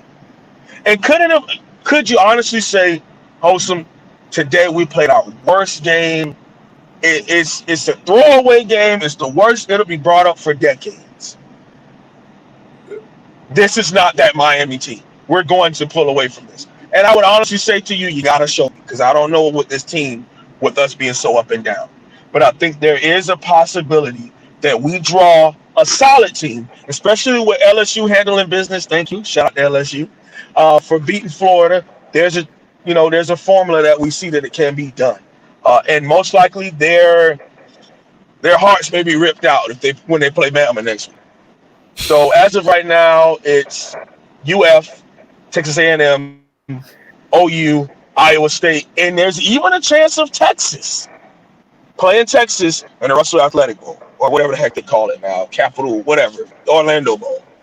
So all 5 of those teams are way better than us, absolutely. But it can be a chance for us to have some tough conversations. Hopefully, we don't have anybody that says, "Oh, respect my decision. I'm sitting out the ball, preparing for the NFL draft to be picked in the 5th round." Okay, or go undrafted like Michael Pinkney. But we'll see. We'll see, man. But it really could happen, and this could fall out and go turn into 8-3. Because I tell you right now, Paul, 8-3 is unacceptable. That's bad. Yeah. I'm sorry, not sorry. That's bad. But go ahead. Wholesome one. After this whole season, there's been a lot of debate, about players leaving, who should stay. In years past, we've seen players take off for 6th round, 7th round, draft projections, undrafted free agents. Who do you think should stay? Everyone. Everyone. I agree. I wholeheartedly agree with that statement. I don't think I anyone. mean, yeah, a CBS computer whiz mocked Jalen Phillips in the top 5. I don't know if any real GMs think like that. I mean, yeah, you went crazy against Virginia Tech and Duke, and I by no means want to take that away from the young man. I mean, he made the plays, but at the same time, really, I mean, Greg has already quit on us. Well, we can't. What's going on with that now? Roche, I of course think that he's going to depart. Brevin Jordan, he's injured every other week, so I think he's going to depart too. I think he's done with Miami right now. That's just my opinion. I hope he proves me wrong. I hope he comes back and has a full season, but he hasn't played a full season yet as a Miami Hurricane 3 years in. And, I don't like to count people's pockets. I don't know anything about him and his family and money, but I do know it's really tough when and you have some advice from some people. Hey, why not go to the NFL and get paid while you nurse your injuries, as opposed to come back to college and still be out, 3-4 games a year like he always is. So besides, those 3, I think De'Aaron King is coming back. I mean, he's no Kyler Murray, so 5'9" QBs ain't what the NFL is really looking for at the highest level. But I think he's going to come back. I think Cam Harris is also going to come back. It kind of hurts to hear that Michael Harley's going to leave. I think it would be amazing for him to come and have another really good year because his stats are nice. I really like his stats. His film is really good. He's really worked on his hands, but I think another year would be good. But I don't know what's going on with him too. So, of course, Will Mallory's going to come back. I don't think he's going to go. Jared Williams, give or take, doesn't really bother me. Roche's going to go because, he doesn't want his doctorates. And he's actually pretty dang good. He can go in a 5th-year guy. Bubba Bolden, I don't know. I like I said, I honestly think that everyone should come back that can, except it's only a couple that I mentioned. But besides Roche and maybe Brevin, I think that those 2 are going to be gone definitely. But Phillips definitely needs to come back and have film, especially against Bama. If I'm Coach Diaz, that's the first thing I say. Do it against Bama. You're that good? Because guess what? Those offensive linemen you play against Bama, they're going to the NFL. If I'm a defensive end, Evan Neal might be 1st overall next year. Come show me what you're going to do against him. If I'm a defensive end. Those guards at Bama, they're going to be top 2 or 3 round picks. If you're a defensive tackle, come show me what you're going to do against them. Bama's going to be a turnstile at wide receiver. Guess what? They got 4 first-round wide receivers in the last 2 years if you count the next 2 coming in. Okay, if I'm a corner in the secondary, imagine Bubba Bolden getting a pick 6 in the Bama game. Think about what that would do for your draft stock. So, I don't mean to go on a long tangent. I know you just asked me a simple question, but to be honest with you, I don't think any of them are physically prepared. And to see Coach Dave Philly and this nutrition staff and strength and conditioning, what they've done for our bodies, I would love if he could get a full year to help a lot of those young men with their physiques. 313 people are live with us right now. Thank you to everyone joining the show, a part of the show tonight. I wish it was a better show, but just grateful 313 people want to hear people talk football. If you're not familiar with the Wholesome One, man, go check this guy out, man. He has a tremendous YouTube channel. one of the highest football IQs that I know of, covering Canes football content. Go check him out. Go subscribe to his channel at the Wholesome One Holloway. Does a great job. Wholesome One, defensive line. What are your thoughts about this position group compared to defensive line units in the past? Man, there was a lot of question marks this year. And I think Nesta, I pray the rumors of him leaving are a lie. Because, man, he really showed. He was the only defensive lineman up until this game that showed up every single week. He even made plays versus Clemson. I mean, his leverage, his aggressive hands, I really love what he's bringing to the table. I think if we had an elite defensive line coach, things would be completely different. But that's neither here nor there. I think the depth and quality at defensive end is really good. It's the interior that I'm really worried about because it's a lack of recruiting. And it takes time because what we do is we go get these strong side defensive ends. We put weight on them and move them inside. Well, that takes time to develop. It takes time to do that. I still say it to this day. RJ McIntosh and Kendrick Norton were supposed to be Canes in 2018. They were supposed to be. Okay, there's no way in the world I leave for the NFL to go 5th or 7th round. That just doesn't make any sense. Okay, we've gotten to the point where we continue to use this excuse. Oh, you don't know what's going on in his family. Their money, you never know. Okay, but why go and make $300,000 when you can come back and go up 2 rounds based on what you do here? But to answer your question, defensive line, it's better than last year, in my opinion, as a whole. Roche and Phillips are better than Garvin, John Garvin and Rousseau, the tandem last year. And of course, you have no Pat Bethel, so that always helps. It's just that one technique that's really bothering me. One technique, 2-eye of John Ford, Harrison Hunt, and Jordan Miller. They gotta do something. Just something. Please make a play or 2 a game. Harrison Hunt was doing it. Really happy to see him. But his physique, he's 280. Okay, when we play these top tier teams, they got redshirt juniors and redshirt seniors who are 313. They're grown men on the offensive line, not redshirt freshmen who are 270, 280, having to try to go up against them. So I'm a little nervous about that. I think that the technique that we're playing at defensive line, it's tough because in a 4-2-5, you lose somebody in the box. So you gotta have big time D tackles holding it down, or they're gonna be able to climb the linebackers with ease, and that's not it. It's really bad for you. But man, the only person I can say on defensive line, interior wise, that shows me something is Nesta. I just really hope he comes back. I hope and pray he doesn't pull a RJ McIntosh and hop to the NFL to be a 4th, 5th rounder. Especially because what happens is in the NFL draft, they turn on the film and dissect you. Okay? And if you got film versus Virginia, Pitt, and you competing against guys in the SEC and the Big Ten who are playing elite offensive lines, usually doesn't bode too well for you in ACC Coastal. Wholesome One, we got a lot of people in the chat asking you, who do you think should be our next defensive coordinator if there was an opportunity? Oh, man. Any candidates out there? Not realistic, obviously. Anyone? Yeah. Man, I'm a little selfish with the Dade County guys. I'm a Dade County guy. Right. I would love if Shannon was able to come back, but the game has kind of moved a little further. Right. And you got to have somebody that's going to, because he's giving up yards and points at UCF this year. Yeah. They had a big talent drop.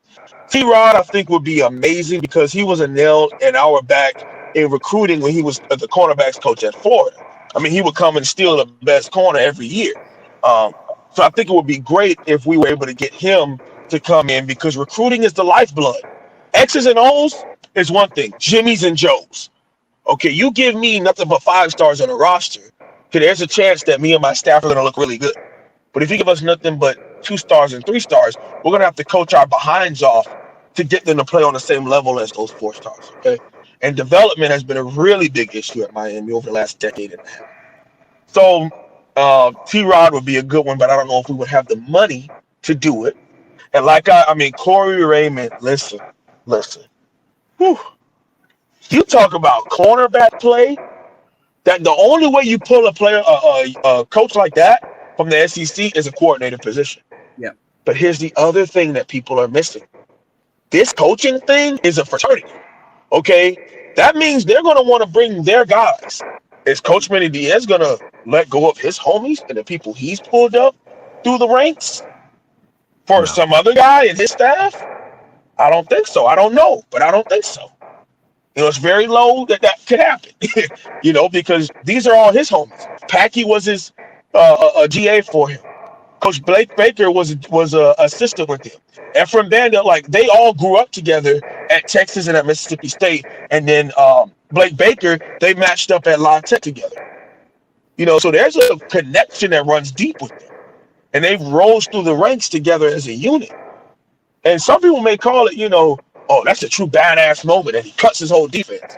That's truly unrealistic because these are all of his baby brothers and cousins. He really raised them, not, realistically, they're not real family, but they grew up together in the coaching ranks. So it would be really tough for me to see him cutting them completely off. But, if it's fantasy world, then T-Rod, I don't know about Coach Strong. I don't know if Charlie Strong, I think the game has kind of passed him by also. Those old school 4-3 teams, it's really hard for them to adjust to this nickel 4-2-5 style of play where everyone's airing it out left and right, I've never seen a performance like this defensively to give up an amount of 700 total yards. I'd be in complete shock if Manny Diaz, where am I going with that? No. I'm expecting Manny. I would be very disappointed, not complete shock, very disappointed if there were no changes done. It would show me Manny Diaz isn't the guy at Miami. Wholesome one. Well, get ready for it, Paul. Make sure you get ready for it because that's what's going to happen. He ain't cutting his homeboys for none of us. They could have gave up 1,000. He's going to protect. What do you think will happen? Nothing. He's going to come on and make an excuse. He's going to say that we need the bodies and that recruiting is what's going to help them. And he's going to, come up with a new slogan and quote, and, it'll be something new for T-shirts. He'll talk about the turnover chain and rings, and he'll talk about Wednesday. That's it. On his Monday presser, we're not going to get anything about this was unacceptable. We had nice conversations and we're going to make some changes. You're not going to get none of that. You'll get a whole bunch of coach talk, and that's it. That's who we hired. Okay. We hired. Remember, Temple wanted Manny Diaz, and that was their second option, not their first option. For Miami, that was their first option. And you know how I feel. I'm a huge Cristobal guy. Yeah, he's lost some games this year, but you talk about a foundation in the program, and our biggest issue being O-line, D-line wouldn't happen if our head coach was a big man. Trust me, it wouldn't go down like that. And he's a great recruiter too. He'll be recruiting in Miami, in South Florida. And at the end of the day, when Miami is at its highest level, what does it do? Recruit. Jimmy's and Jones. That's it. Wholesome one. Anything else you want to add before we wrap up this show? You've done a tremendous job. Anything else you want to add? I just thank you for having me on. Let my frustration out. But at the end of the day, man, I don't really know what to say, to be honest with you. I think that this is our reality. 8-9 wins is our reality. It felt good winning the way that we. Stop and order when you're ready. Gotta order some food. Give me a second.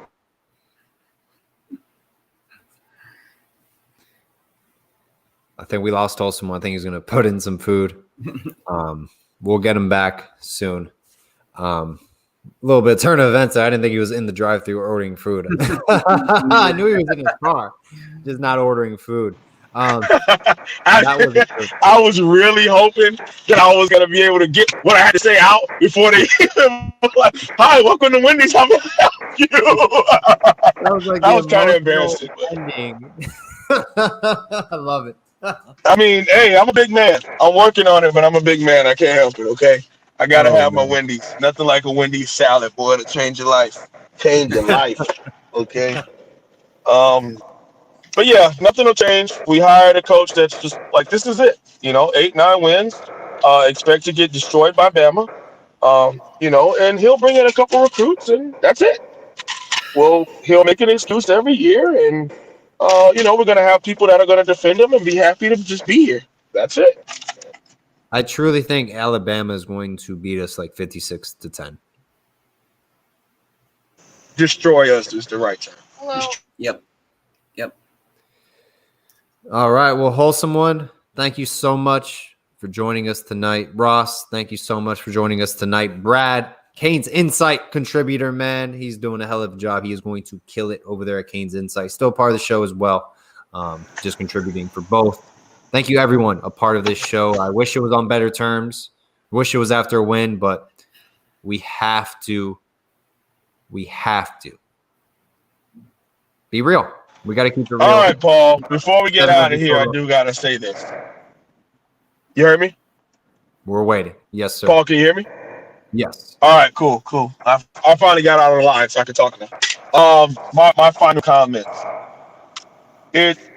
Some people make this game a lot more complex than it has to be. O-line, D-line. That's it. It's just that simple. Okay. You start recruiting and developing a lot better at the offensive and defensive lines, you don't get this problem. Okay. It's just that simple.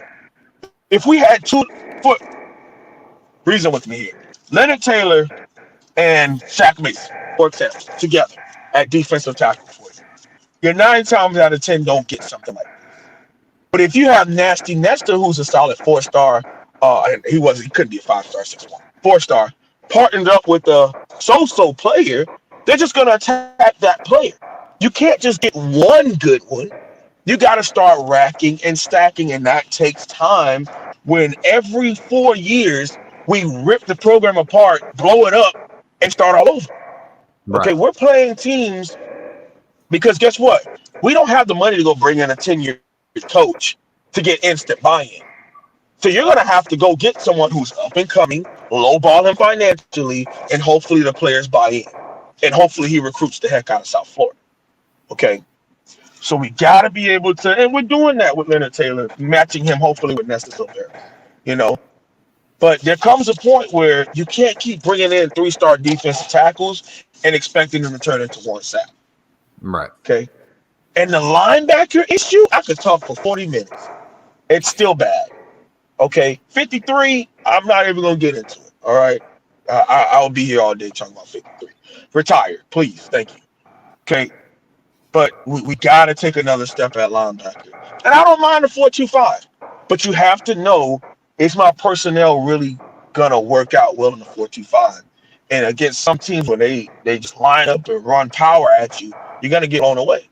All right, but, man, all we can do is understand that this happened and work our behinds off to make sure that it never does. And coach these players up. Try to pull them back in mentally, because you're gonna pull a solid team because you had a solid season. So you're gonna either pull a really good team or a solid team for your bowl game. And if you talk about things running off of the rail, Paul, you go get destroyed in a bowl game, that would really derail some things. You can kiss February recruiting completely goodbye if we turn out to be 8-3 and lose, by 40 some odd points our last 2 games of the season. Okay. All I can say in my closing statement is I hope and pray that when I brought up the a win's a win mentality, now you see what I was trying to say. That type of mindset will seep into your program, and you cannot create a foundation on just finding a way to win. If your foundation is not being mentally focused for 60 minutes, playing as a unit for 60 minutes, no individuality when it comes to these penalties and stuff for 60 minutes, playing focused, playing as a unit, understanding what it means to wear that U on the side of your helmet, and I can't do anything silly because I'm going to get a penalty. I can't. Why? Because I play at Miami. There's just certain things we can't do. That's just it. You picked to come here. If you want to give a DX job, go to LSU. Go to Bama because you'll get away with it. But when you come to Miami, you got to do things a certain way. And it has to be structured and it has to be focused. Because if not, they'll take it away from you. And these teams won't take it easy on you. Every team in America would love to do what North Carolina did to us today. Embarrass Miami. Because they know for a fact if Miami ever gets back on top, it's ruining them. And they can't hang with it. Thank you so much, Paul, for having me on. I'm so happy for you to have all these people in here. And it's just a blessing for me to even been a part of it. Thank you for giving me the kind words about my channel. We kind of grew up in this YouTube thing together. Yeah. We're both kind of soaring. There's some people who dropped off, and some people who can't keep it up, and that's fine. But we have kept striving and working, and you see what happens when you put your head down and you just work your behind off. It Yes, comes back sir. to you. So thank you so much for having me on. And as always, unfortunately, it hurts to say, but go Canes. Go Canes, Wholesome one. All right, man. Take care. Ross, thanks for coming on, man. Appreciate your time. Everyone who was a part of the show, over 300 people on with us live. I wish it was on better circumstances. Thank you so much. Thank you so much to Brad for coming on, taking time out of his ride back to his home in Gainesville. Tip my hat off to fans like that, man. Diehards. Thank you, guys. Hope everyone has a great rest of your night. And always, all about the